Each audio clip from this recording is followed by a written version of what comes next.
Hello! Kumusta na naman po kayo lahat mga kabagis sa kakang? So ito naman po, magluluto po tayo ng mixed seafoods in tom yum paste. Ayan po. Tom yum paste po yung gamitin natin makaasim at saka pampalasa. So yan po yung ating tahong crabs at saka yung luya, ayan, sibuyas, kamatis, mga ricado po. Ito yung ating tahong ingredients. So magpapainit po tayo ng tubig. Ayan po. Pag medyo mainit na po siya, ilagay na po natin ang ating kamatis. Yung mga ingredients po na iba, luya, sibuyas. Ayan po.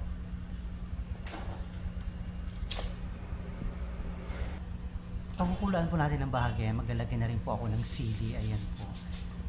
And then, asin na pampalasa para kumulo na siya. Ayan po. Pag kumulo na siya, lagyan na po natin yung ating tom yum paste.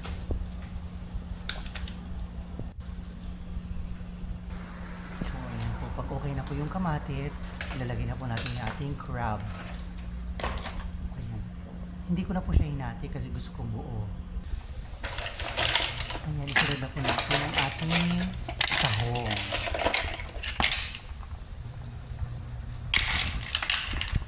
Pakulaan lang po natin yun. Hindi na lang po kasi lutuin. Pero napakasarap po ang sabaw dahil din sa sumtum. Lagay ko na po yung kunting hipon. Ayan po.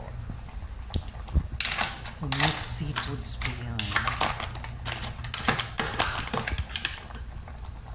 Masarap yung sabaw yan, promise. So, tikman na po natin. Pag okay na po yung alat or kung hindi pa okay, saan pagdagin po natin ng asin. So, there you have it na po. Maglalagay po tayo ng kunting gulay. Ayan. So, ayan na po siya. Ready na po siya to serve ang ating mixed seafood in tom yum soup. So, yan po. Ayan. Unlimited rice na naman po tayo nito. Padami naman po tayo ng